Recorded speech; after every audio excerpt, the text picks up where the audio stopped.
What I would recommend that you do is follow the money, because Bill 124 means the 1% wage cap, that all of us, regardless of partial load or full-time status, and the current cost of living, are taking a 3.8% cut in our real wages. Yet management salaries have increased at a rate of about 5% per year. So over the past 5 years, on average, managers below the president, so the president's at a salary cap, everybody else could change titles or change positions in order to get a bump, or they could just take a bump. Bill 124 doesn't apply to managers. It only applies to unionized workers. So management salaries over the past 5 years have been 25% on average in the system as an increase. And the colleges continue to hire managers.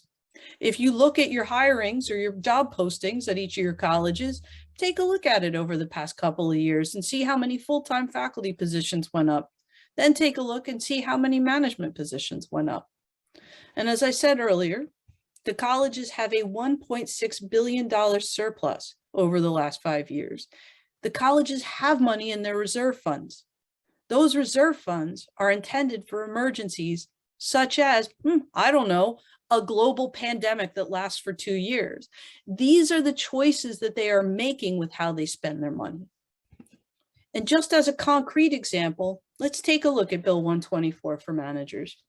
And we'll just use the college's bargaining team as an example.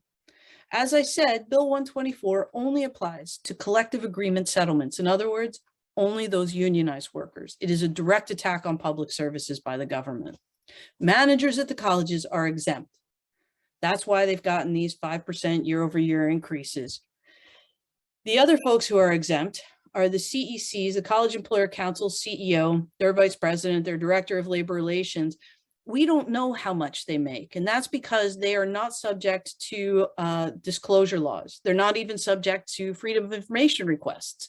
So all we know is that the presidents, the highest paid president of a college makes over $400,000 a year. When you're looking at the CEO, Graham Lloyd, it's got to be in the neighborhood of between the lowest paid college president and the highest paid college president. Their salaries at the CEC are set by the Council of College Presidents. In other words, those are the college presidents, each of the 24 colleges, the boards of governors. That's who governs the CEC. That's who sets their salaries. And so those salaries are also funded by fees that our colleges pay to the College Employer Council to keep them running, so that they can bargain with us in the way that they're doing, or not bargain with us. But just for perspective, let's take a look at the salary increases for the college administrators who actually serve on the college's bargaining team. So if you take a look at this over the past 5 years, what we can see is their top senior vice president, who's the chair of their team, Lori Rancourt. Now, it's important to remember that this would change significantly because she retired in September of 2021. She's staying on just to finish the bargaining, apparently. So she's only seen a 4% increase.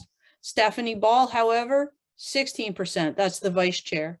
The other members, it ranges from 33 to 51% increases in 5 years.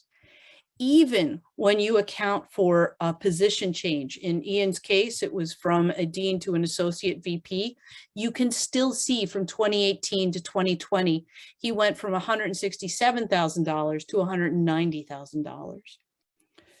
When you look at the title changes, and title changes are just a fancy way of saying we wanted to give you a raise and needed to get around any of the salary caps that were already in play.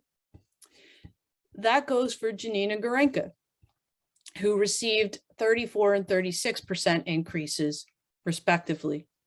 Les Casson, who stayed in the same title and the same position, still managed to score a 33% increase over 5 years. So when we talk about who's violating, maybe not the law of Bill 124, but the principle of how we should be bargaining and how the money at the colleges should be spent, let's take a look at our employers before we take a look at each other, shall we? Because we are not fighting over the paltry 1% per year for 3 years that we are forced to take under legislation. Instead, we turned our energies and our commitment to making things better for students.